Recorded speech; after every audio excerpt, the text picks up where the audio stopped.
किताबों से आज अल्लाह ने ये मुकाम हमें मिला है। 4 साल में जहाँ हमारी एसोसिएशन पहुँची है, हम इसको अपने टर्नओवर में इससे बहुत दुगनी जगह पे पहुँचाएँ। इसके लिए जो मुमकिन कोशिश हो सके, रजिस्ट्रार ऑफिस के जैसे मसाइल बताए हैं, KDA के मसाइल हैं, बोर्ड ऑफ रेवेन्यू के मसाइल हैं, हमने फर्स्ट ऑफ ऑल इनको हल करना है इंशाल्लाह। और आखिर में मैं बस ये कहूँगा कि जो हमारी सुप्रीम काउंसिल है और चीफ इलेक्शन कमिश्नर साहब और उनकी पूरी टीम, हम उनके शुक्रगुजार हैं। जिस तमाम वोटर्स का, सपोर्टर्स का, हमारे तमाम लोगों का बहुत शुक्रिया अदा करना चाहता हूँ। अस्सलाम वालेकुम दोस्तों, कैसे हैं आप सब? उम्मीद करता हूँ खैरियत से होंगे। दोस्तों, मैं आज मौजूद हूँ नॉर्थ नाजिबाबाद ब्लॉक M। यहाँ पर एक नामी गिरामी रियल एस्टेट जिसका नाम स्टेट यूनिट है। यहीं पर आज हमारे साथ बात करने के लिए मौजूद हैं जनाब मुदस्सिर सईद साहब, जो कि CEO हैं स्टेट यूनिट, और इसी के साथ साथ आप माशाल्लाह जनरल सेक्रेटरी हैं NN एरिया, जो कि north Najibabad association of real estate agent, और साथ ही आप माशाल्लाह फलाई कामों में भी पेश करते हैं। तो चलिए आइए उनसे बात करते हैं, कुछ उनके हवाले से और कुछ उनके काम के हवाले से। अस्सलाम वालेकुम मुदस्सिर साहब, कैसे हैं आप? वालेकुम अस्सलाम। और सर काम वगैरह कैसा चल रहा है? ठीक है अल्हम्दुलिल्लाह जी। अच्छा सर, मुझे ये बताएं कि कितने अरसे से आप इस फील्ड से वाबस्ता हैं? तकरीबन मुझे 21 साल हो गए हैं माशाल्लाह। और मेरे वालिद साहब इस फील्ड से वाबस्ता हैं पिछले 35 साल से। और ख़ास बात ही बताता चलूँ कि अल्हम्दुलिल्लाह ये हमारा फैमिली बिजनेस है। यहाँ की मार्केट दीगर इलाकों के निस्बत कैसी है? नॉर्थ नाजिबाबाद जो है 60 साल पुराना इलाका है और फुल डेवलप एरिया है। तो यहाँ पे जेन्युइन बायर्स हैं, जेन्युइन मार्केटिंग है और एक अच्छा बिजनेस है। जो लोग यहाँ काम कर रहे हैं वो बहुत अच्छा और सुटेबल काम कर रहे हैं। यहाँ पर बिजली, गैस, पानी और सेवरेज जैसे मसाइल मौजूद। लेकिन यहाँ पर पिछले 4-5 साल हो गए हैं, पानी का बहुत सख्त प्रॉब्लम था, जो इस 4-6 महीने 8 महीने पे इस पे काम हुआ है। और अब पानी का एक जो प्रॉब्लम था वो किसी हद तक बेहतर हुआ है। तो सेवरेज का भी निज़ाम बहुत ज्यादा पुराना है, क्योंकि मैंने जैसे आपको बताया कि हमारा इलाका काफी पुराना है, तो इसमें सेवरेज का जो सिस्टम है वो तब का ही डला हुआ है। अब गाय बगाए उस पे काम तो हो रहा है, लेकिन सेवरेज सिस्टम में अभी बहुत ज्यादा काम करने की गवर्नमेंट को जरूरत है। यहाँ पर एक नॉर्मल घर, फ्लैट या प्लॉट की कीमत क्या है? नॉर्थ नाजिबाबाद में 200 गज की कैटेगरी है मिनिमम, वो 1.5 करोड़ रुपए से शुरू होके और 3.5 करोड़ रुपए तक जाती है पुराने मकान की वैल्यू। सही। जिसमें 200 गज में 256 गज भी है, 280 गज भी है। तो इसी हवाले से जब आप यहाँ से रेशो शुरू करते हैं मिनिमम और मैक्सिमम जाते हैं, तो नया मकान या अच्छी कंडीशन के मकान जो है वो 4 से 5 करोड़ रुपए के दौरान आते हैं। आप यहाँ के अलावा और किन किन एरियाज में डील करते हैं? स्कीम 33 का इलाका है, हैरिया टाउन, इसके साथ साथ नया नाजिबाबाद, इन तमाम एरियाज में अल्हम्दुलिल्लाह हम काम करते हैं। बतौर NN एरिया जनरल सेक्रेटरी आपकी क्या क्या जिम्मेदारी है? गवर्नमेंट इदारों में नुमाइंदगी है, खताबत है, कॉरेस्पॉन्डेंस है, वो तमाम की तमाम जनरल सेक्रेटरी की जिम्मेदारी में आती हैं। और उसके अलावा जनरल सेक्रेटरी चाहे वो किसी भी एसोसिएशन का हो, खासतौर में रियल्टर एसोसिएशन की बात करूंगा, उसको हर तरीके की जनरल नॉलेज होनी चाहिए अपने बिजनेस की, अपने मसाइल की, और उसको बात करने का तरीकेकार भी आना चाहिए। तो उससे ये होता है कि आपके जितने मसाइल हैं उनको अच्छे अंदाज से उजागर कर सकते हैं और हल कराने की तरफ जा सकते हैं। कोरोना और लॉकडाउन से आप लोगों का काम कितना मुतासिर हुआ? नॉर्थ नाजिबाबाद में जो हमारे थोड़े से रियल्टर भाई हैं उन पे बहुत मुश्किल वक्त आया, तो हमसे जो हो सका हमने अपने मेंबरान के लिए किया। जैसे ही कोरोना वायरस हल्का हुआ है ये पाकिस्तान में, खास तौर पे इस पे मैं वजीर आजम पाकिस्तान को खराज तहसीन पेश करूं कि उन्होंने इस फील्ड में काम करने के मौके जाहिर किए और उसमें बहुत सारे जो है वो टैक्सेस को कम किया। कंस्ट्रक्शन फील्ड में उन्होंने जो ग्रेड दिया और रिलैक्स दिया, उससे प्रॉपर्टी के बिजनेस में बूम आया और लगभग पूरे पाकिस्तान के रियल्टर बरादरी ने बहुत अच्छा सीजन पिछले 1 साल में किया। तो अल्लाह का शुक्र है जो हमारे साथ प्रॉब्लम आई उसको हमने इस 1 साल में कवर किया है। एक मकान, फ्लैट या प्लॉट लेते वक्त आम आदमी को किन किन बातों का ख्याल रखना चाहिए? सबसे पहले तो आप ये तयन करें कि जो इलाका कोई भी है वो MPGO मास्टर प्लान डिपार्टमेंट से इंटैक्ट है। अच्छा, उसकी डॉक्यूमेंटेशन कंप्लीट है, उसमें किसी किस्म की किसी भी अथॉरिटी की जानिब से इलीगलिटी या कोई भी प्रॉब्लम ना हो। तो ऐसे लॉयर्स हैं जिनको आप समझते हैं कि इनका ये काम है, उनको डॉक्यूमेंट्स लाजमी दिखाएं, उनको अपने साथ रखें और एक स्टेट एजेंट को अपने साथ जरूर शामिल करें, क्योंकि देखेंगे जिसका काम उसी को साझे। आपकी अपनी स्टेट एजेंसी की कमीशन पॉलिसी क्या है? सेल परचेज पे मिनिमम 8% कमीशन, जो भी सेल प्राइस होगी उसका हम लेते हैं, चाहे वो सेलर हो या बायर हो। इससे कम पे हम काम नहीं करते। हम अगर किसी को कोई चीज दिलाते हैं, कोई उसके साथ काम करते हैं, तो उसको पूरी सर्विसेज देते हैं और अपनी पूरी जिम्मेदारी के साथ उसका काम करते हैं।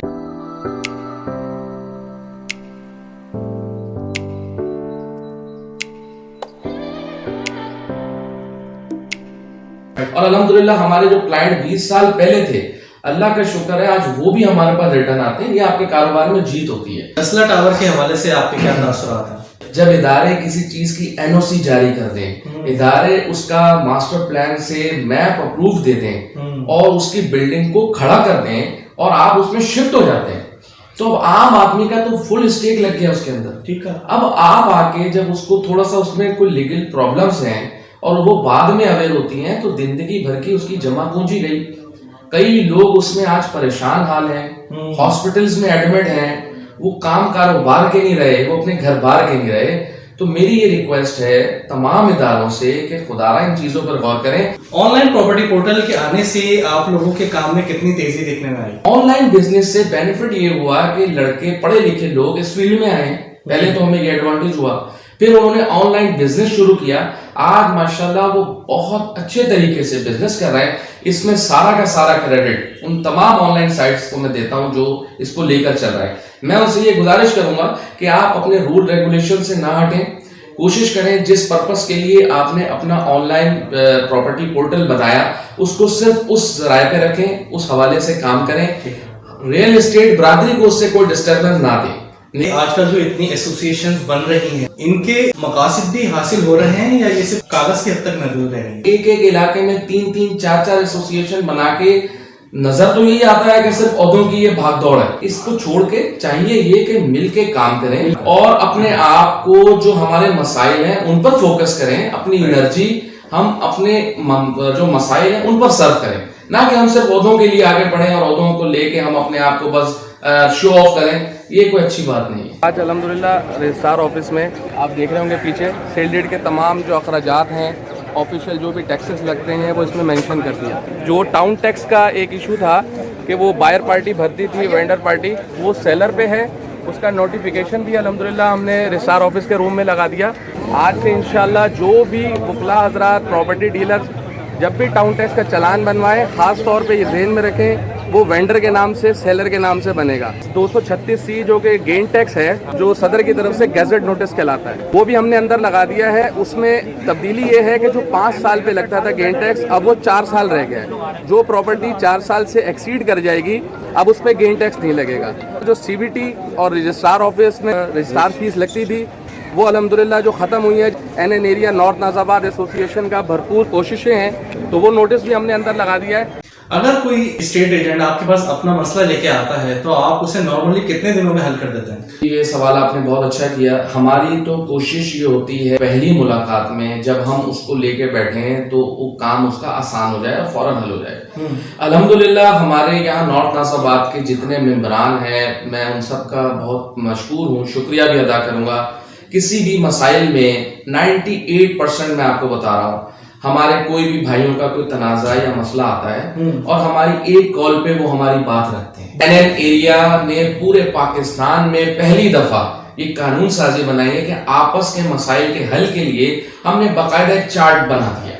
उसको देखते हुए हमें चलना है और उसी कानून के मुताबिक हमने काम करना है। आने वाले वक्तों में प्रॉपर्टी के काम का फ्यूचर क्या नजर आता है? ये बहुत बेहतरीन कारोबार है।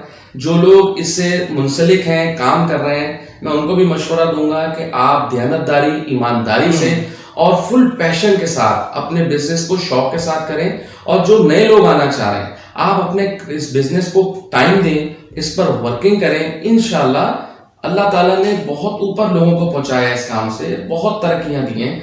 ये AGM बुलाना, आप लोगों को यहाँ जमा करना, इतना एफर्ट करना, ये कोई ऐसा नहीं है कि 2-4 घंटों का काम है। आप बिलीव करें, इसके लिए मेरी पूरी कैबिनेट पिछले 3 महीने से मेहनत कर रही है। हमने आपके वोट लेकर जो जो काम किए हैं एक एक करके मैं आपको बता रहा हूं। इसलिए नहीं बता रहा कि मैं वाह वाह कराऊं, आपसे तालियां बजवाऊं, मुझे शौक होगा। अल्लाह को जवाब देना है कि मैंने जब आपसे वोट लिया, आपकी खिदमत के लिए आज़म किया, तो मैंने किया है। तो अल्लाह करे कि जो हमने किया वो अल्लाह के यहाँ कबूल हो जाए। इससे बढ़कर हमारे लिए अहमियत नहीं है। जाती तौर पर हमें किसी को ना तो मुतमईन करना है ना हम कर सकते हैं। अल्लाह रब्बुल इज़्ज़त अगर राजी हो जाए तो उससे बढ़कर तो कोई इनाम नहीं। आप सब भाई यहाँ बैठे हैं, आप तमाम भाइयों का कीमती वक्त देने का शुक्रिया। जुबैर रशीद साहब के बारे में अगर मैं बात करूं, जब से वो बतौर चेयरमैन बने, आपने उनकी शख्सियत को कैसा पाया, आपने उनके काम को कैसा पाया? जुबैर रशीद साहब चलते फिरते एक फरिश्ता सिर्फ इंसान है, ईमानदार शख्सियत हैं और अपने काम को फोकस देते हैं, जिम्मेदार इंसान है। जब से वो इस एसोसिएशन में आए हैं, उनको कोई काम लग जाए कि मैंने काम करना है, तो बस वो जब तक वो काम नहीं होता वो उसको खत्म नहीं करते। अल्हम्दुलिल्लाह नुसरत और फतह अल्लाह ने दी, इसका सारा क्रेडिट हमारे चेयरमैन को जाता है। जब भी इदारों से कॉरेस्पॉन्डेंस की तो उसकी बाकायदा डॉक्यूमेंटेशन पे बहुत ध्यान दिया। जो हमने लेटर लिखा है वज़ीर आज़म पाकिस्तान को, प्राइम मिनिस्टर सेक्रेटेरिएट में, हमें वहां से रिस्पॉन्स आया, बाकायदा लेटर इशू है NN एरिया के नाम पे, जो कि जुबैर रशीद साहब के नाम पे हमारे लेटर मिला। फिर चेयरमैन FBR की जानिब से हमें लेटर मिला, senior member board of revenue को हमने लेटर लिखा, वहां से हमें लेटर मिला। एडमिनिस्ट्रेटर सेंट्रल, DC सेंट्रल जो होते हैं, उनको जितनी हमने दरखास्तें दी हैं, शेड का जो हमें आंसर मिला वो हमें लेटर के थ्रू मिला। मेंबर पॉलिसी से हमें लेटर मिला, वो थ्रू लेटर हमें जवाब आया। तो ये इस एसोसिएशन को बहुत एहसास की बात है। आप कहीं और जाएंगे, मुझे नहीं उम्मीद कि आपको इस तरीके से रिस्पांस नजर आएगा। NN एरिया के फलाही कामों के हवाले से आप जरा अपना कुछ बताएं। गवर्नमेंट के जो इजाफी टैक्स थे उनका बोझ हमने लोगों से खत्म किया। CVT हमने कोशिश की खत्म कराए, हमने टाउन टैक्स को सेलर पे डाला, बाहर से वो खत्म कराया। रजिस्ट्रार फीस 0.5% थी, वो खत्म हुई। उसके साथ साथ अल्हम्दुलिल्लाह हमारा एक देरीना ख्वाब था DC ऑफिस में शेड तंसीब करने का। उस शेड को अल्हम्दुलिल्लाह हमने लगाने में बहुत मेहनत की और हमने बारहा कांटेक्ट किया DC सेंट्रल से और उसका हमें रिस्पांस आया और हमारे NN एरिया के हर मेंबर ने उसमें अपना ताउन डाला और अल्हम्दुलिल्लाह आज आप वहां जाके देखें, बाइज्जत तरीके से अब लोग वहां आते हैं, बैठते हैं, अपना काम कराते हैं। इससे बढ़कर हमारे लिए कोई खुशी नहीं है। कराची जैसे शहर में एक आम आदमी के लिए घर लेना कितना मुश्किल हो गया है। हमारे यहाँ सारा पैसा जो है वो प्रॉपर्टी की फील्ड में पिछले 5-7 साल में बहुत तेजी से डल गया। जब आप एक चीज में बहुत ज्यादा इन्वेस्टमेंट कर देते हैं, उसमें बूम आ जाता है, रेट बहुत बढ़ जाता है। देखिए कुछ लोगों के लिए जो मुंसलिक हैं, वो तो बेशुमार पैसा आ जाएगा उनके हाथों में, लेकिन एक आम आदमी जिसने ख्वाब सोचा हुआ है कि मैं थोड़ा सा पैसा कमाऊंगा, अपने बच्चों के लिए छत का बंदोबस्त करूंगा, या तो वो कराची शहर की हदूद से बाहर निकले, वो किसी ऐसी सोसाइटी में जाए जो गैर आबाद है, जिसको कोई पूछ नहीं रहा, वहां तो आपको इस रेट में मकान मिलेगा कि आप प्लॉट मिलेगा। लेकिन अगर शहरी इलाकों की बात करें, आबाद एरियाज की बात करें, तो आम आदमी को वहां जाकर प्लॉट लेना, परचेस करना बहुत मुश्किल है। पिछले 2 साल में 80,000 रुपए टन सरिया से लेके 1,90,000 रुपए पे चले जाना, सीमेंट की बोरी 500 रुपए से उठ के 850-900 रुपए चले जाना, ये क्या है? ये ऐसे फैक्टर हैं जो तबाह कर देते हैं सर। जिन लोगों ने प्रोजेक्ट्स बनाए हुए हैं, बुकिंग स्कीम है, आप आज उन बिल्डर से जाके मिलें, उनसे पूछें आज वो किस हाल में बैठे हैं। उन्होंने 2 साल 2.5 साल पहले जिन रेट्स में बुकिंग की है, आज वो कंस्ट्रक्शन कैसे करके देंगे? 10%, 20%, 25% एक आदमी मार्जिन लेके चलता है कि मुझे 25% इन दी एंड 4 साल में मैं प्रोजेक्ट कंप्लीट करूंगा तो मुझे ये रेट आएगा, उस हिसाब से वो बुकिंग कर देता है। यहाँ आप 100% से ज्यादा रेट को आपने बढ़ा दिया, आपके डॉलर सेट नहीं हो पा रहा, आपकी मुल्क की मईशत डाउन टू अर्थ आ जाएगी अगर इस पर निगाह नहीं डाली गई। नॉर्थ आज़ाबाद, स्पेशली नॉर्थ कराची, जौहर हो गया, गुलशन इकबाल हो गया, पोर्शंस की भरमार है। कराची में पिछले 25-30 साल से पोर्शन का सिलसिला चल रहा है। ये इदारों का काम है, जब कोई चीज बन रही होती है उस वक्त आप उस पर काम करें। अब जब एक चीज बन गई, उसको अरसा दराज गुजर गया, आम लोगों का उसके अंदर जो है वो स्टेक लग गया, अब आके आप उसको इलीगल अनाउंस कर दें, ये नाइंसाफी। इदारों के नाक के नीचे सारे काम होते हैं, उनसे छुप के, उनसे हट के कोई काम नहीं हो सकता। आपका इलेक्शन की तरफ बहुत ज्यादा जोर रहता है, इलेक्शन हो जाए, इलेक्शन में 4 महीने बाकी हैं। मैं कराची और पूरे पाकिस्तान की तमाम एसोसिएशन से गुजारिश करूंगा कि आप अपने इलेक्शन कराया करें, बाकायदा 2 साल के अरसे में इलेक्शन प्रोसेस में गुजरा करें। बेशक आप दोबारा खड़े हो जाएं, आप अगर अपनी परफॉर्मेंस अच्छी रखेंगे, आपकी कारकर्दगी अच्छी होगी, आप लोगों को डिलीवर करके देंगे, लोग आपको वापस ले आएंगे। मेरी ख्वाहिश जाती, अगर आप मुझसे जाती ख्वाहिश पूछते हैं, मैं चाहता हूं कि शख्सियत पसंदी का भी खात्मा होना चाहिए। मैं 2 साल रहा हूं, मैंने डिलीवर किया नहीं किया, मेरी जगह कोई और आए और दूसरे लोग आए जो कि इसको संभाले और आगे लेके जाएं। कहीं कमी बेशी होगी फिर हम मिक्स एंड मैच चेंजिंग कर लेंगे, लेकिन हर आदमी को अपना किरदार अदा करना चाहिए। एसोसिएशन, ये हमारी जो रियल्टर एसोसिएशन है, यहाँ पर हमें लोगों के साथ मुलाकातों में और इदारों में बहुत काम की जरूरत है, हमें काम करना है। इतनी मसरूफियात के बावजूद फैमिली के लिए वक्त निकालना कितना मुश्किल हो जाता है। जितनी मैंने जिम्मेदारियां अदा की या जितने मैंने समझ लीजिए कि काम किए, इसमें बराबर की शरीक है मेरी पूरी फैमिली, मेरे वाइफ, मेरे बच्चे, जिन्होंने मेरा साथ दिया।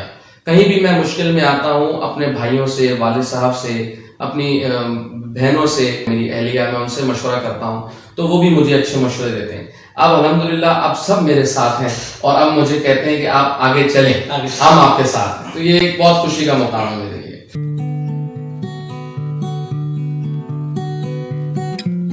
आखिर में आप हमारे नाज़रीन के लिए कोई अच्छा सा पैगाम दें। इंसान को अपनी जिंदगी में ऐसे काम जरूर करने चाहिए जिससे अल्लाह राजी हो। अल्लाह की मखलूक पे अपना वक्त सर्व करें, अपनी जान, अपना माल, इससे इंशाल्लाह आपके आने वाली नस्लों को फायदा होगा। मुदस्सिर साहब का बहुत ज़्यादा शुक्रगुजार हूँ कि उन्होंने अपना कीमती वक्त हमें दिया। तो इसी के साथ ही नाज़रीन, अपने आज के इस सेशन को हम यहीं पर तमाम करते हैं।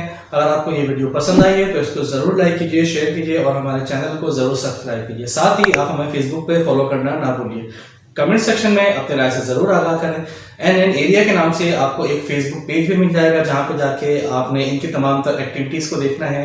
स्टेट यूनिट के नाम से आपको एक फेसबुक पेज भी मिल जाएगा जहाँ पे जाके आप इनकी तमाम तर प्रॉपर्टीज़ को देख सकते हैं और अगर आपको कोई चीज़ समझ में आती है तो आप इनके पास डायरेक्टली भी आ सकते हैं। इजाज़त चाहेंगे। अल्लाह हाफिज़। एन एरिया जिंदाबाद, पाकिस्तान पाइंदाबाद।